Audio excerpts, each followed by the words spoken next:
ओम शांति। श्री कृष्ण जी को बिना तुलसी के भोग क्यों नहीं लगाया जाता? तो श्री कृष्ण जी और सत्यनारायण की कथा में विशेषकर तुलसी का पत्ता प्रयोग में लाया जाता है।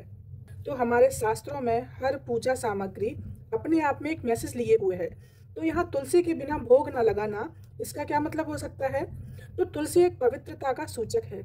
जब सूर्य ग्रहण पड़ता है तो अनाज में, पानी में तुलसी रखते हैं कि ताकि ये सब अशुद्ध ना होए, और मरते समय भी मुख में तुलसी रखते हैं, क्योंकि परमात्मा जैसा पवित्र शरीर हमको देते हैं वैसा ही पवित्र करके हमको लौटाना पड़ता है। तो सारे जीवन में इस जीव से जो भी अशुद्ध वचन बोलकर जीव को अपवित्र किया तो उसको तुलसी रखकर पवित्र करते हैं। अब ये तो हुई शास्त्रों की बात, आप समझते हैं वास्तविकता को। तो जैसा कि हम जानते हैं कि तुलसी पवित्रता का सूचक है। तो पवित्रता का क्या अर्थ है? पवित्रता का अर्थ है, पहला तन की पवित्रता, मन की पवित्रता, धन की पवित्रता।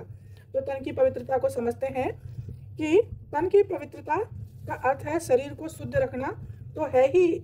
साथ ही भोजन बनाने वाला व्यक्ति ब्रह्मचर्य की पालना करने वाला हो, क्योंकि देवताओं को भोग तो उनके कुल के बच्चे ही लगा सकते हैं। तो जैसा पिता वैसे बच्चे होंगे ना। तो कलयुग में तो ऐसा हो ना सके, इसीलिए तुलसी रख देते हैं। परंतु यह संगम युग की बात है। दिखाते हैं ना विष्णु की नाभि से ब्रह्मा का जन्म, तो कृष्ण ही बड़े होकर विष्णु बनते हैं। और ब्रह्मा कृष्ण के आखिरी जन्म का फोटो है, जिसमें उनका दाढ़ी मूछ के साथ फोटो दिखाते हैं। और देवताओं को तो दाढ़ी मूछ होती नहीं। इसका अर्थ है कृष्ण ने भी धरती पर मनुष्य का जन्म लिया, पर अपनी असली पहचान भूल गए, जिसको याद दिलाने परमात्मा शिव धरती पर आए और पहले उनको साक्षात्कार कराकर इस दुनिया से वैराग्य दिलाकर उनके शरीर को पवित्र बनाया और उनके शरीर में प्रवेश कर गीता का, सारे शास्त्रों का सच्चा ज्ञान बताया। तब से ही उनका नाम ब्रह्मा दिया गया, शिव भगवान द्वारा। तो ब्रह्मा का अर्थ होता है कि जो ब्राह्मणों को पैदा करे। यहाँ कोख से पैदा होने वाली तो कोई बात ही नहीं। यहाँ है मुख वंशावली ब्राह्मण।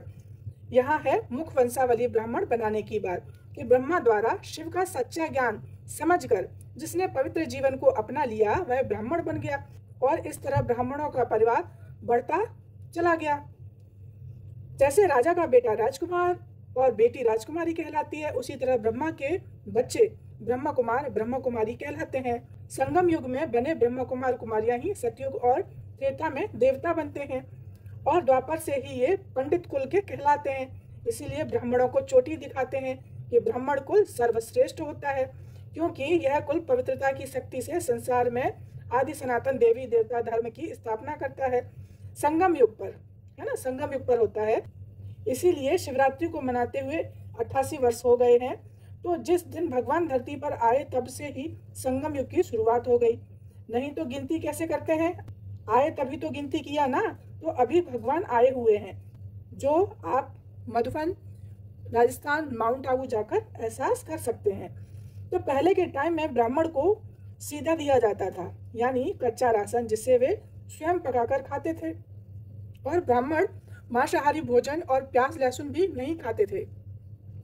पर आज के टाइम में ऐसे पक्के ब्राह्मण बहुत ही कम बचे हैं, जो आज अपनी धारणाओं में पक्के हैं। तो ब्राह्मण को ब्राह्मण नाम भी संगम युग पर ही मिलता है, जिसकी याद में ब्राह्मण चोटी रखते हैं। यह धर्म ही सर्वश्रेष्ठ है, पूजनीय है, और इसीलिए ब्राह्मण ही मंदिर के पुजारी बनते हैं। तो यह सृष्टि चक्र फिरता रहता है। आत्माएं एक शरीर छोड़ दूसरा लेती रहती हैं। पवित्र आत्माएं सदैव पवित्र शरीर लेकर श्रेष्ठ कर्म करती हैं। इसीलिए ब्रह्मा कुमारी में कोई भी भाई बहन किसी के हाथ का खाना नहीं खाते हैं, अपनी पवित्रता का पालन करते हैं, क्योंकि वो निर्विकारी हैं। और यह देवताओं का विशेष गुण होता है, जिसमें विकार रिंचक मात्र नहीं होते। इसीलिए सभी ब्राह्मणों के पैर छूकर आशीर्वाद लेते हैं।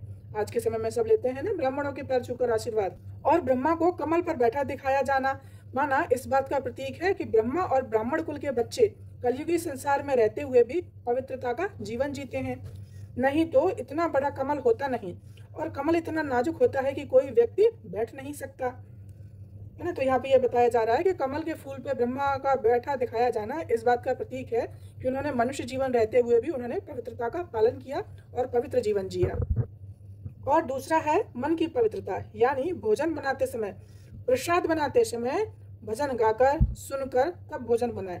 किसी भी प्रकार के चिंतन में, क्रोध में, है ना, किसी प्रकार की चिंता में भोजन नहीं बनाना चाहिए, गुस्से में भी भोजन नहीं बनाना चाहिए। शांत मन से, प्रेम भाव से भोजन बनाना चाहिए, तभी वह प्रसाद कहलाता है, तभी वह भोग लगाने के योग्य बनता है। और तीसरा है धन की पवित्रता। तो धन हमेशा पवित्र मनोवृत्ति से कमाया हुआ होना चाहिए। किसी भी प्रकार के धोखे से, बेईमानी से कमाया हुआ पैसा नहीं होना चाहिए। हमेशा मेहनत का पैसा ही घर में लाना चाहिए और उसी से अन्न बनता है, भोजन बनता है। तो जैसे हमारे भोजन, कमाए हुए भोजन की एनर्जी होगी, उसी प्रकार की एनर्जी हम खाएंगे और हमारे जीवन में, हमारा अगर पवित्रता से कमाया हुआ धन है तो हमारे जीवन में सुख शांति आएगी, और बेईमानी से, धोखाधड़ी से कमाए हुए पैसे की जो एनर्जी है वो हमारे जीवन में दुख और बीमारियां लेके आएगी। इसीलिए हमारे शास्त्रों में ये 3 चीज़ों का विशेष पवित्रता के साथ बताया गया है, तन मन धन। तो इसीलिए श्री कृष्ण को पवित्रता पसंद है, इसीलिए इसी की यादगार में उन्हें तुलसी के साथ भोग दिखाया जाता है कि वो बिना तुलसी के भोग स्वीकार नहीं करते। वो संगम युग की यादगार है। ओम शांति। Thank you Baba.